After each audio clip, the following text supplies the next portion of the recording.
You're listening to SUGi Talks.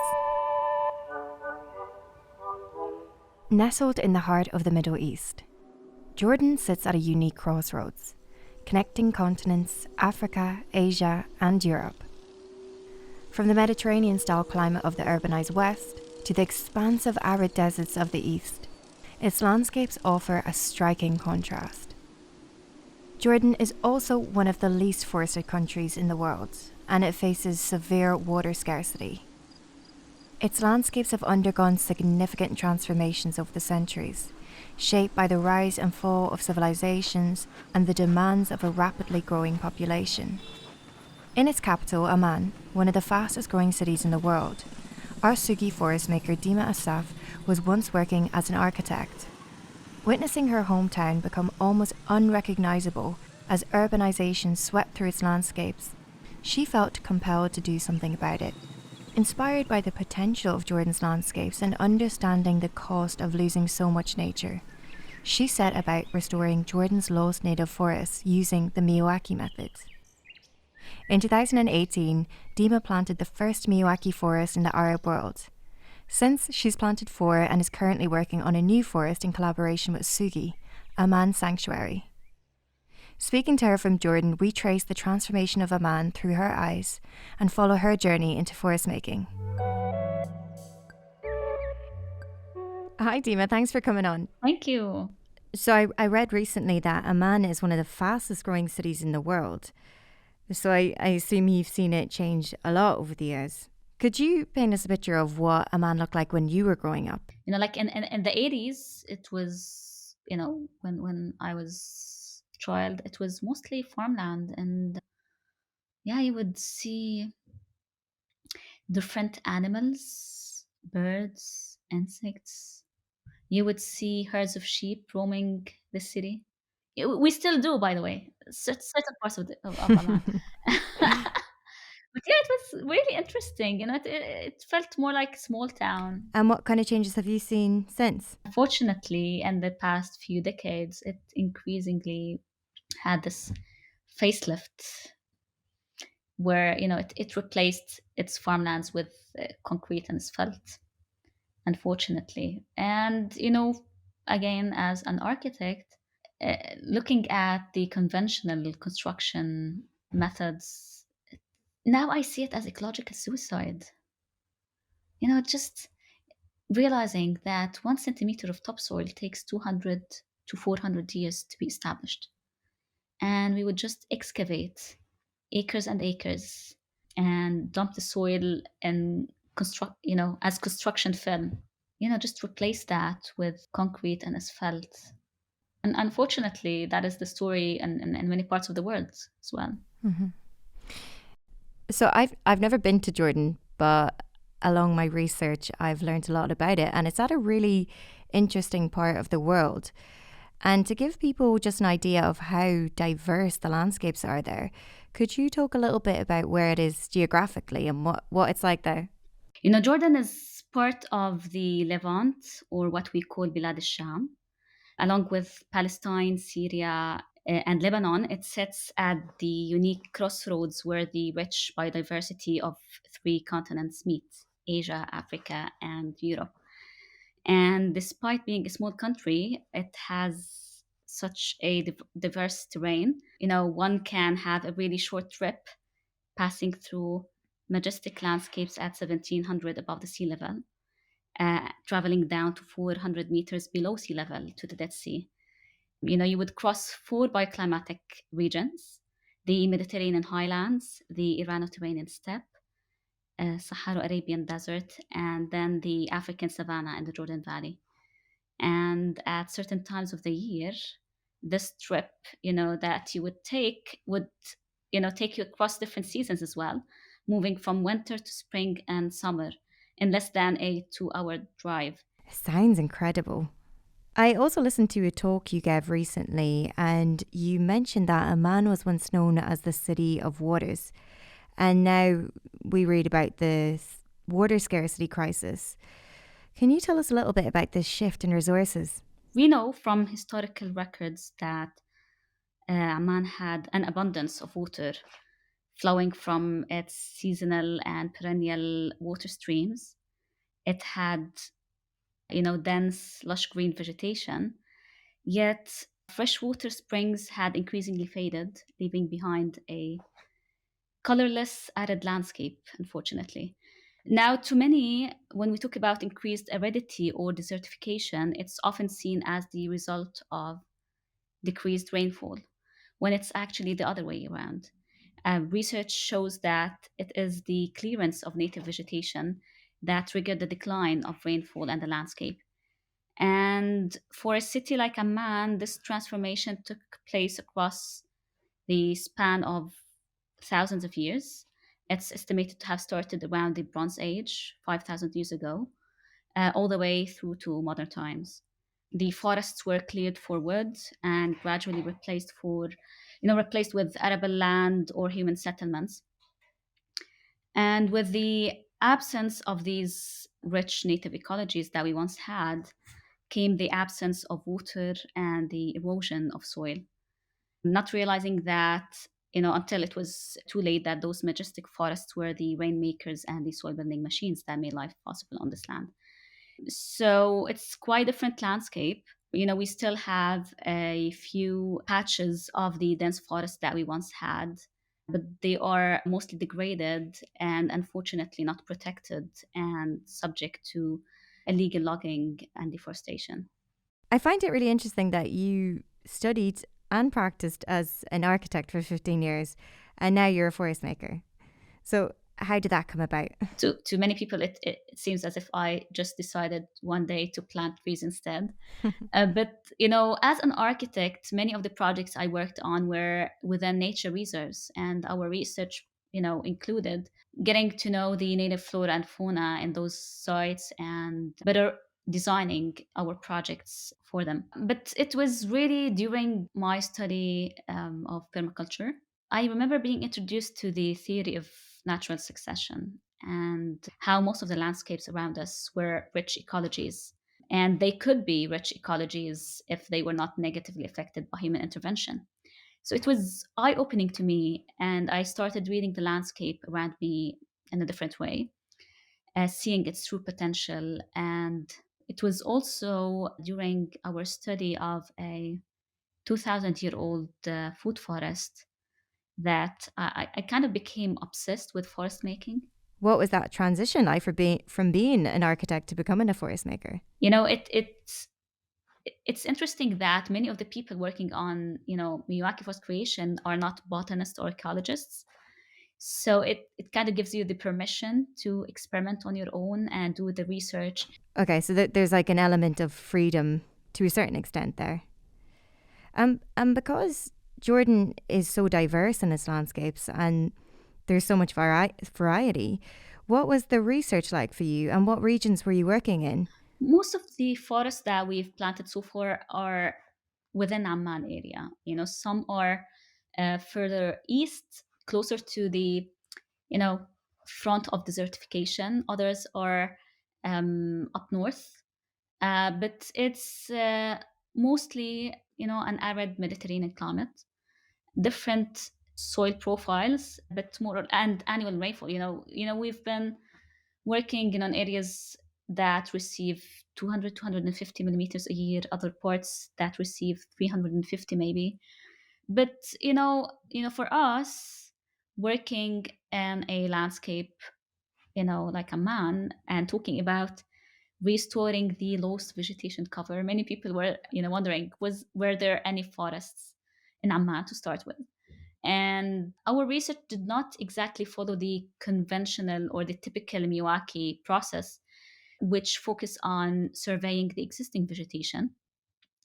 How can you reveal the details of lost ecologies in a heavily degraded landscape like Amman, which is mostly urbanized with the very few locations where you would find some of the native trees and shrubs.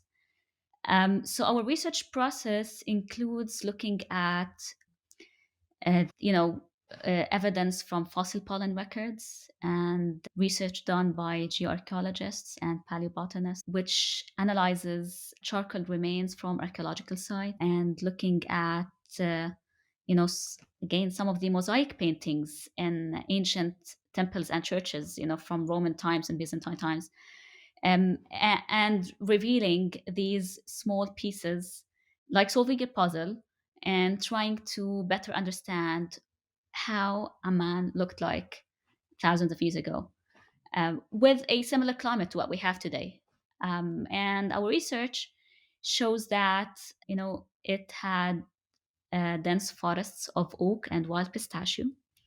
Even the city center, what is now a concrete jungle, we know from the archaeological site of Ain Ghazal that it had deciduous oak, evergreen oak, and wild pistachio as the main species with the support plant community. So it's really interesting. It's like, you know, seeing the landscape with special glasses that it's like time travel in a way. And documenting all of these different details, we are starting to establish more like a database for like forest creation, trying to better understand the different plant community structures and the ratios for the different layers and species. It almost kind of gives me chills to think about the possibility of restoring forests from centuries or thousands of years ago. But what actually happened to these forests? Now, for a city like Amman, this took thousands of years, as I said. And it started with the onset of agriculture. And Jordan and the Levant, we were gifted with having most of what is known as the founder crops. When we talk about wheat, barley, lentils, chickpea, most of the main crops, we have the genetic diversity related to these main crops in our area, and they were considered food baskets for many civilizations. And this resulted in transforming the landscape from the what was seen at the time as a useless landscape. Okay, so a lot of the forests were cleared to make way for agricultural sites. Through all your research, was there a particular species that caught your attention? One of the species that we've been focusing on doing lots of research and have also established an experimental site for is Pistachia lentiscus. Surprisingly, in Jordan, Palestine, Syria, and Lebanon, it's not known that this species is the mastic tree, which is a species of value. Looking at its natural history, it's estimated that it has originated in our region around 40 million years ago. Wow. It has went through ice ages, serious droughts, and it was still there until human intervention happened. Unfortunately, in Jordan, we only have 50 trees left, 50 trees left. And when we started in 2019, working with our partner nursery, we had 800 seedlings at the nursery, and now we have thousands of seedlings of this critically endangered species in Jordan. And we're trying not to only reintroduce it as part of our urban forests and different projects, but also to reveal its economic value and to reintroduce people to the different techniques through which you can benefit. It's just incredible to go from 50 trees to now having thousands. Do you think a lot of your work is about changing mindsets towards nature? Yeah, definitely changing mindsets, and revealing the amazing, you know, natural wealth that we have in Jordan and its true potential, the true potential of the landscape. To many people in Jordan, they might consider it a luxury when we talk about conservation and habitat restoration without handling the economic agenda in a way. So for us, reweaving these species into people's lives and into the landscape should address, different ways of thinking. We talk about the environmental value, we talk about the, economic opportunities for rural development. We even explore the different uses for these different species, for local cuisine. And, speaking these different languages with different people, we hope that it could be part of creative conservation efforts and more awareness about the importance of these native species. So I also read that you were one of the first to bring the Miyawaki method to the Arab world. Can you talk a little bit about your first project and what the response was like? Yes, that was November 2018. It was the first Miyawaki forest in Jordan and the Arab region. And many people, botanists, ecologists, were skeptical. And, they would, looking at most of the areas where the Miyawaki forest was implemented, they would think that it would work in tropical, subtropical areas, temperate climate maybe, but not in a super arid Mediterranean area. And, it was really amazing to witness the growth of the forest and the density and the biodiversity, different insects, birds, bats, foxes coming, visiting these tiny forests, despite being small in area and, very young in age. But it's really interesting to see. Yeah, I think like all of our forest makers at one point comment on just how fast life arrives back to these little forests, and they're always surprised at just how quickly things can change. So at SUGi, we talk a lot about the different benefits of Miyawaki forests, especially for cities. So there's their impact on helping cities cool down, mitigating pollution, and their impact on biodiversity and community well-being. What are some of the benefits that are particularly important for Amman? When we talk about air pollution, maybe Amman is better than many other cities, but still, these tiny forests can make a huge difference, on a neighborhood level. When we talk about temperature, definitely this is one of the, big major benefits for having Miyawaki forests. Even a single tree, you know, whenever, someone is waiting, in the scorching sun of Jordan, it's really unbearable to stand under the sun, waiting for a bus or something. So just having one tree can make a huge difference, and it would change the microclimate in that area. So imagine having more trees, and, just having a forest, or, a group of forests, for, within the different neighborhoods. I think, other than, for us, focusing on the preservation of these native species, just the direct benefits that people would get. And on a city level, if it's integrated as part of city planning, they could act as urban sponges and help with the seasonal flash floods. And it's a recurrent problem in many parts of the world, not only in Amman. So I think all of these different benefits are urgently needed. And unfortunately, being an architect in a previous life, most often you would see city planners focusing on concrete interventions and labor intensive, resource intensive solutions, technology based most often. But it could be really simple, just having these amazing machines that would work for hundreds of years, purifying air, helping with water infiltration, reducing risks, saving lives, as we've heard in many of the Miyawaki forests in Japan. So it's really amazing to realize the power of the native species that is unparalleled by anything that is man-made. And, it's good that, we hear about nature-based solutions quite often lately. But again, I think people do not realize the unexplored potential of integrating the native ecologies into urban design and planning.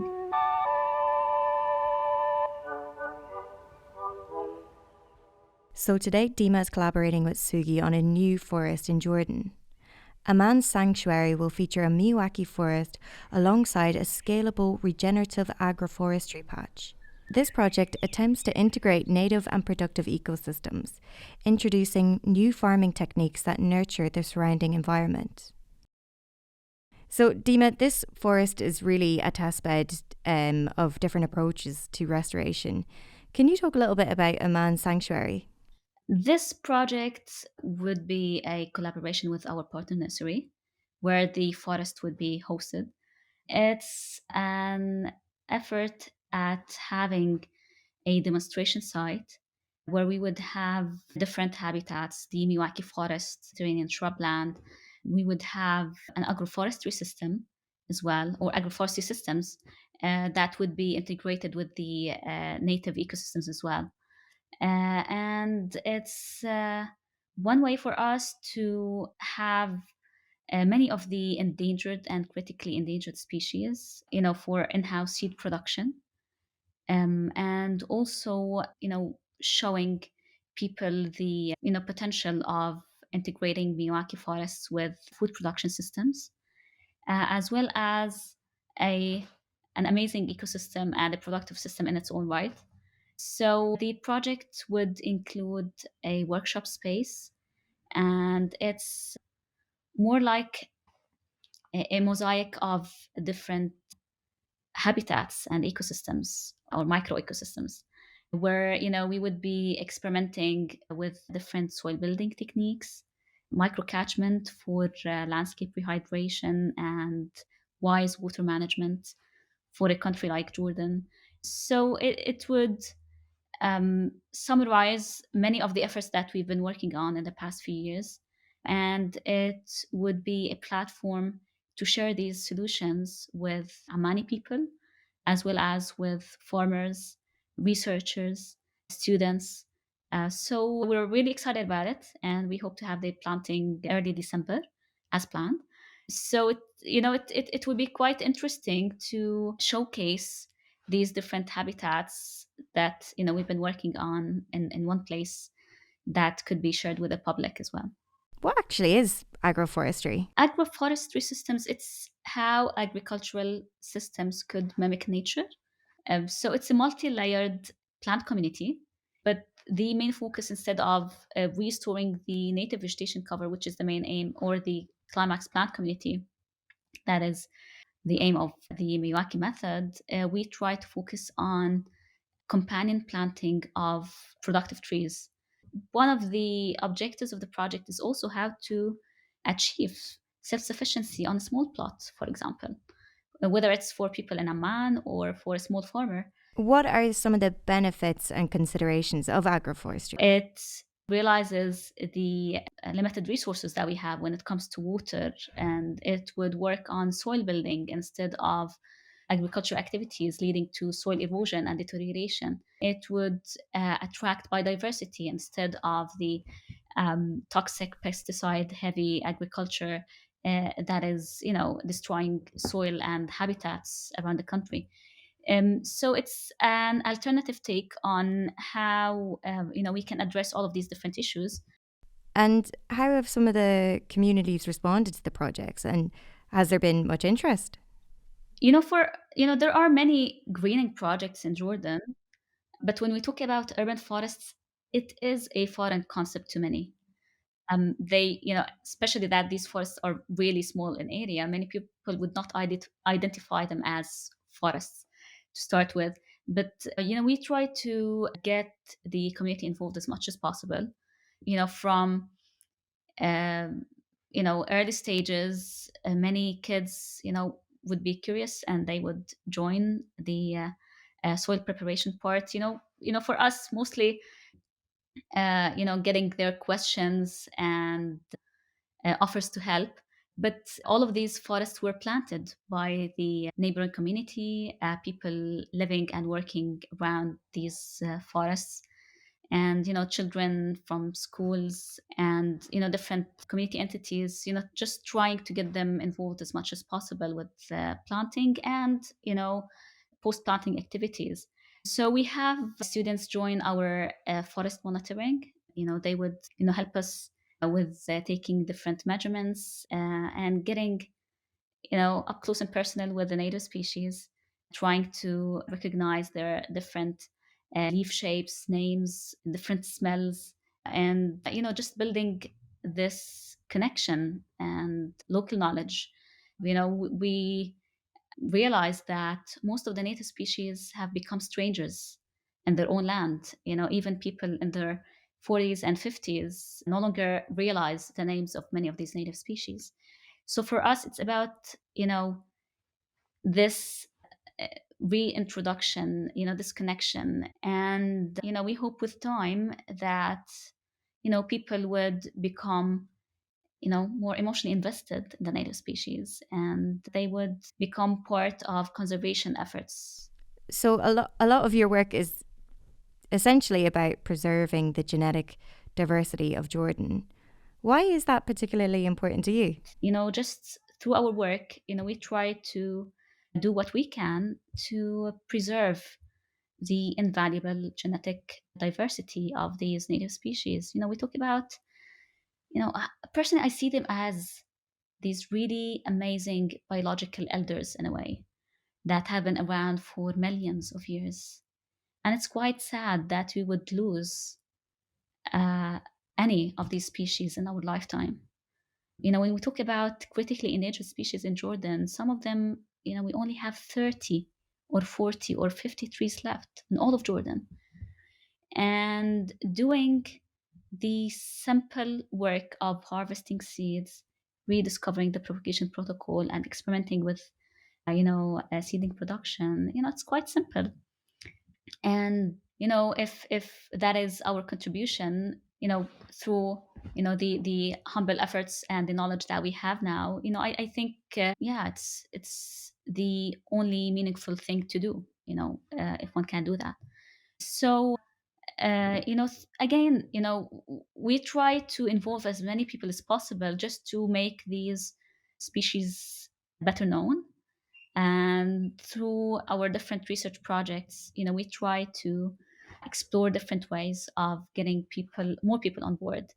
And, for example, uh, discovering the uh, a potential for an interesting culinary experience, for example, or working with women associations for seed harvesting, and exploring with forest infused wild vinegars, for example, from wild pear or hawthorn, or all of the different amazing native species. So we've been experimenting with different projects, research projects, and interventions, hoping that more people would be on board and would join this effort, and realizing the uh, importance of working on maintaining our genetic diversity and biological diversity. And for us, yeah, again, most of our efforts have been focusing on Amman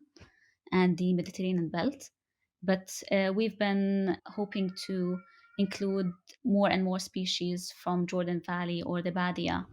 We've targeted some of the critically endangered species, but we are still struggling with some of them. Hoping to get assistance from university professors and researchers. But again, it's just about taking the initiative and starting the work, and hopefully more people will join, and these could lead to difference on the ground, hopefully. Hmm. And through all of this research, which there was a lot, has your relationship with Jordan changed at all? Of course, yeah, it's for me, on a personal level, I've worked in many of the nature reserves in Jordan. I would have frequent trips to many parts of the country, but it's one thing to just see trees, or as now, I know each and every one of those species by name, and I know their different characters and their different ways of adapting and communicating and associating with other species. And it's it's like walking into a crowd where you only realize that you're surrounded by people, or being surrounded by friends in a way. Once you know all of these different details, you start perceiving your surroundings in a different way. Yeah, it's a really empowering story, I have to say. Even just thinking at one point there was 50 trees of pistachio lentiscus, and now there's thousands. It's incredible because once they're gone, they're gone. So it's empowering to know that people can do this and it's possible, and it doesn't take a huge amount of resources. I agree. Yeah, yeah. And when we talk about Miyawaki forest creation, it's about restoring the soil with locally available materials. We're talking about planting the native species from native seeds that are collected from the area. We're talking about utilizing the local resources, and all of this is accessible to everyone. So the solution is in our hands. It's not dependent on donors providing money for ambitious schemes and large scale interventions. It's about small steps that could lead to a different reality that is accessible to all. And yeah, I think it's really interesting, just to realize and share this. um for me, the fact that the best investment that we can do is investing in the natural capital in a way. So yeah, it, it's empowering in a way, definitely. And we hope that more and more people would realize that they can be part of the change, and that they have what it takes in their own hands. We talked a little bit about the evolution of cities. So if it was in your hands and if there was no limits, how would you redesign cities and integrate nature? um, you know I, Maybe again, it's not exactly based on scientific research, but I would probably have a different story for the evolution of cities, where they would be more like cluster of small towns, maybe with rich dense forests in between, with community gardens and urban farms, where children would have access to nature literally everywhere.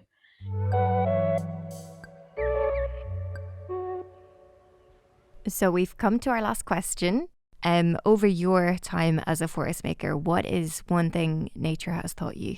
I think patience for sure, and not trying to let go of being in control.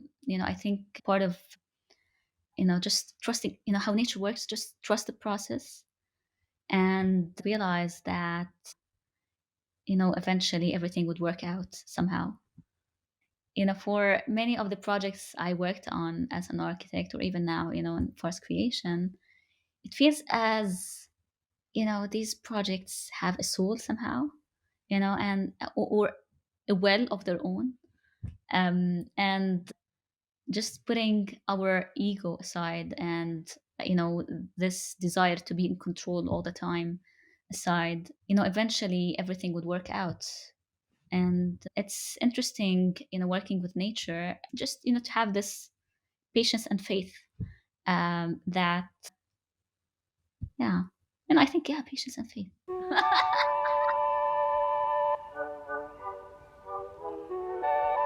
Thank you so much, Deema. It was a pleasure to speak to you.